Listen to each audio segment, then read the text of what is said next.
Պարոն Վարդևանյան, դուք ներողություն չեք խնդրել, որովհետև ինչ եք դուք ասում,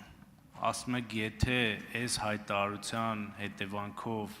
5-ից 10% մարդիկ կարող են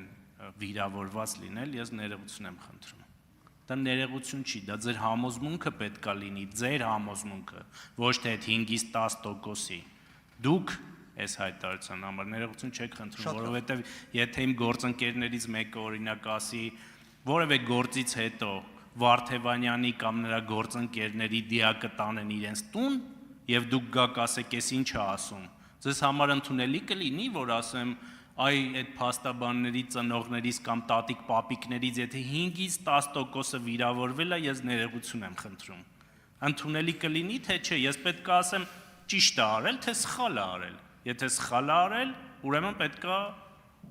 ես իմ թիմակցի համար ներողություն խնդրեմ, կամ ստիպեմ, որպեսզի նա էլ ներողություն խնդրի։ Իրապես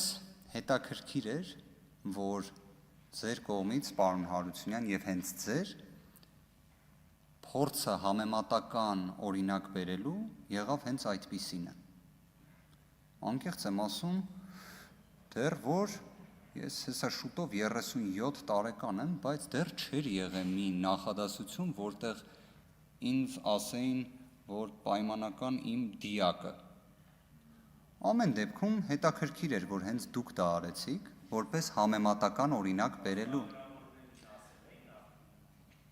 Կրկին, ես կարծում եմ, հենց միգուցե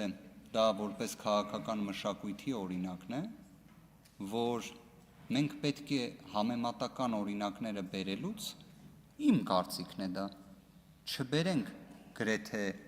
նվազ, բայց մոտարկված աստիճանի ցնցող խոսք։ Ես ամեն դեպքում բոլոր մեր այն հայրենակիցներին, որոնք լսեցին ձեր այս խոսքը, ես ներողություն եմ խնդրում։ Ես ներողություն եմ խնդրում այն արտահայտության համար, որը դուք վկայակոչեցիք հայ սակրավորներին վերաբերող։ Եթե հենց այդպես ձևակերպած ոնց ներկայացնում եք, ես այդ դժվարությունը չունեմ։ Եթե ձեզ թված, ես իրականում փորձել եմ մի կոնտեքստ կտրել եւ այլն այդպես ասել իմ ներողությունը, չկա նման բան։ Ես իմ գործողություններում ունեմ բավարար չափի ազնվությունը, անկեղծությունը փողոցում պարզ ճակատով քայլելու համար։ Նորից կասեմ, հայ սակրավորների վերաբերյալ այն ձևակերպումը, որը այս դահլիճից հրապարակվել է, ես դրա համար ներողություն եմ խնդրում։ Ղազարյան Էդգարի կողմից ասված։ Ինչ վերաբերում է մյուս հարցերին։ Բայց նաև ձեր կողմից ասվածի համար էլ, պարոն Հարությունյան, ես ներողությունը խնդրեցի ամեն դեպքում բարեկամներս, ծանոթներս, ընկերներս, որ լսեն, թող ցնցող չլինի իրանց համար, ամեն դեպքում ազգային ժողովում մի քիչ իրավիճակը այլ լինում է, տենց բառամթերքը այլ լինում է,